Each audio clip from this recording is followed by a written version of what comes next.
Yeah, but that's good. That's a great story. I mean, All that's the time. Yeah, you know every time. 2 minutes. Okay, so 2 minutes.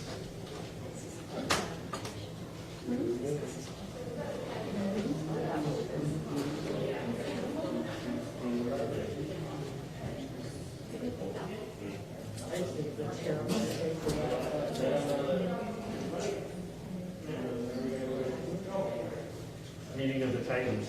So. All right, they're any second now. They're just going to go right. There's a bunch. So.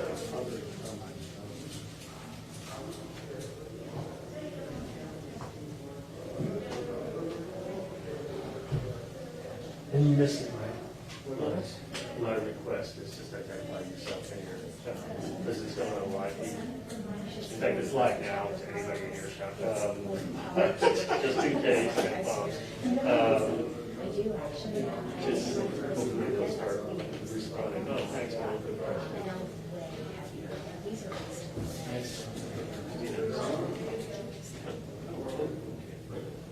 Cecil Pendergrass. Morning.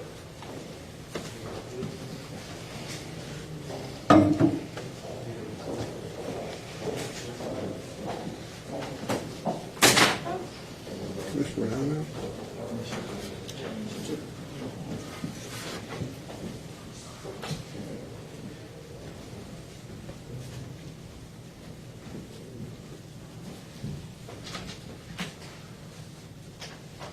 You ready? Yes, sir. Good morning, all. This morning, the county commissioners passed a safety ordinance to obviously prevent people from being in the right-of-way, in the medium, as you obviously see it in between two corresponding lanes. So we think it's important. Obviously, not only have accidents occurred, but we've had several people hit. Lee County is now the 11th most dangerous place to be in the country. So we need to understand this is predominantly about safety. As a public official, having been in office for more than 15 years, I can tell you what I've done is I put my head on the pillow at night and really worry about public safety. This affects all people. We have many organizations that are in the right-of-ways. We have some of our firefighters, other different people trying to raise funds as well. So this affects all people. This isn't any particular situation. There's certainly some issues out there. I know it affects a particular group of people. And obviously we're addressing that. I was just yesterday at the Salvation Army in the Bob Triage Center. They serve over 175 meals, have the capacity. They're only serving 100 right now. At the Bob Triage Center, where you have an opportunity to have a bed, go sleep, transition, learn a skill, try to get a job. We're only about 60% capacity. So again, there's opportunities. We want to continue to do that. This board, even before I got here, gave millions and millions of dollars to the homeless people for food and all the shelters associated with that, from Habitat for Humanity, Community Cooperative, Harry Chapin, you name it. We've tried to continue to address this issue. So the reason for this was really all about public safety, and quite frankly, I have the sheriff with us to obviously chime in on that aspect. We certainly work very closely with him, and we'll certainly answer any questions that you might have. Will there be any warnings or any death from things? Will there be any warnings or an education period? Because I'm sure all the people asking for donations aren't listening to the commission meetings. Absolutely. First, I want to thank our county manager and county commission for all they've done.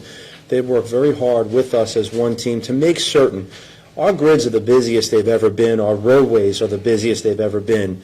Buildings are going up, construction, our economy is booming, and with that comes a large population of people. Safety and security of the residents are always going to be number one. We want to go out, the sheriff's office will go out after today's meeting, and we will go out and try to educate everybody. Education and awareness is critical. Okay, we want people to understand what this means. We want to educate them. We want to tell them to be aware because, listen, it doesn't matter who you are when you're standing in that roadway. Okay, you run the risk of being hit by a car, and that's one thing we do not want. We rank number 11th as far as being one of the unfortunate places where the roadways and fatalities. We want to do much better, and that's why this team is together doing that. So education, awareness, as a last step, enforcement.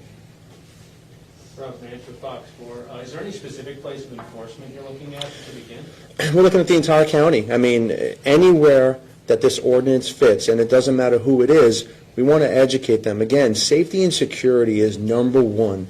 I can't thank this board enough and our county manager enough, because there's no I in team, and with them helping us today, this is a great thing for all of us. We've done so much, and particularly to help the homeless people, but we help everyone every single day. So this is to make sure that we're not only helping people, but safety is number one.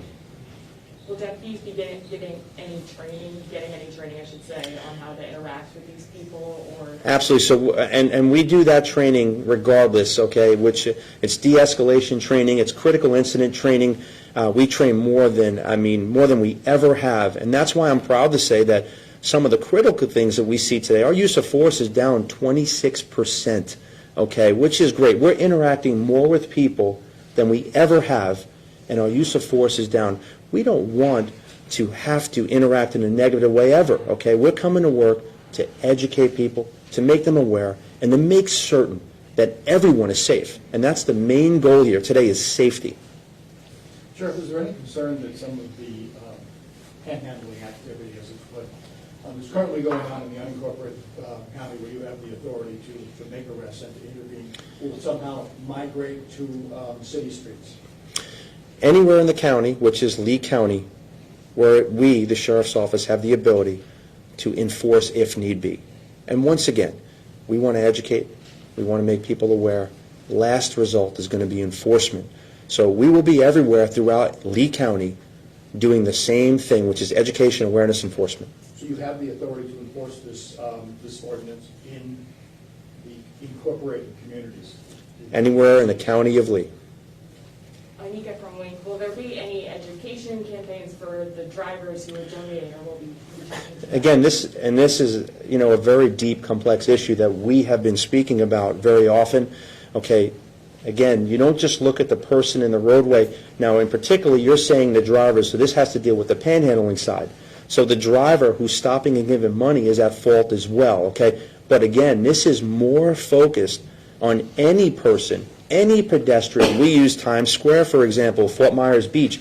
When you're driving down a roadway, we say no texting and driving, right? You look at your phone for a second, that could be a second that's critical for your safety. Well, guess what? If someone's standing in the median and you take the time to look and you're not looking at that roadway, that second or three could be tragic. So this is safety, safety, safety. You can't say it enough. Will there be a penalty for a driver not even donating, interacting, whatever you want to call it? Again, the penalty is going to be awareness. Awareness, okay, education, awareness. And we are talking, and we just got done speaking about it, where we are going to do an educational campaign to make certain that everyone, the citizens driving, the pedestrian in the roadway, be it homeless or someone who is just a pedestrian that doesn't understand the ordinance, is fully understanding what we need to make sure people are safe. Rob Mansion, Foxford. This is probably for the county commissioners, but are you guys in communication with, you mentioned in the meeting Estero, some other localities that they have to opt in to the program. So are you guys in communication with them, or will you be, in terms of the coordinating efforts? So the motion that was made, obviously, was to inform all cities throughout Lee County of what we're trying to do to obviously encourage people not to do that. As the sheriff had indicated, the main goal here is to stay focused on safety. 11% in the country isn't really where we want to be from an accident and from a fatality point of view. We're trying to do everything we can to curb that number. Again, I can't emphasize enough, it's safety first. And if there's any particular group, we're here. We have resources. We've done more in certainly my short tenure here than anything else to try to address the resources that are necessary to try to help people. So we'll be working very closely with them. Any other questions? Any other questions? Sheriff, are there any parts of the day would you see this as a particular issue? Day parts? Is it more So there's no, I guess it's more visible during the day because, first of all, it's more visibility. Secondly, there's more traffic in the grid. So there are greater concerns, but make no mistake, at night, it's harder, it's difficult to see someone. So again, it's always that safety aspect, and the commissioner made a key point, this board has done so much to help specifically the homeless. I can guarantee you when someone calls the sheriff's office, it doesn't matter who it is, we're going to help them every way possible. So when we're 60% in capacity in the homeless shelters, we want those numbers to be up. Okay, we want to make sure that everyone that needs help is getting help, no matter what we got to do to accomplish that. But the main focus today, and is the most important, it's everybody's safety. Anika Verwink, I understand that enforcement is last resort here, but I know this is punishable by a fine, and some of the people we're talking about really don't have the money to pay that. Have you considered that and thought about that? Well, again, the last resort is going to be enforcement. So we hope that during the educational process and making people aware that they're not going to put us in a predicament of enforcement. The last thing we want to do is go enforce. What we want to do is gain compliance through education. When you enforce, you're going to issue citations, are you going to make arrests? How will that? We can issue a citation. It could be punishable up to, it depends on this, it's a case-by-case scenario. There could be arrests made. Okay, we want to prevent that from happening through education campaigns. Enforcement's always the last tool that we want to do. We want to help people through helping them. And I know, Anika Verwink, I know that they talked about how making this, if it was challenged in court, it would stand up. Can you talk a little bit about how the exceptions, maybe for firefighters with the boots, that kind of thing, maybe that's not allowed anymore, or tell me a little bit about that? So as the commissioner said, obviously this ordinance will affect a lot of different people. And we all know that we do see different types of groups like the firemen that go out and they try to raise money for great causes. But again, that's a pedestrian in the right of way. So make no mistake, while we all like to say homeless, homeless, homeless, we're helping the homeless, but today is really about everyone. Doesn't matter who you are. It's about being in the right of way, but most important for safety issues. And it's going to affect how we operate moving forward with a lot of different people, but everyone is going to be treated fairly and the same. So will we see people out there asking for those donations from like a firefighter? Or If they should be, and if they don't understand the ordinance, we will educate them the same as anybody else. Any other questions? I thank you all for coming today. Thank you. Appreciate it.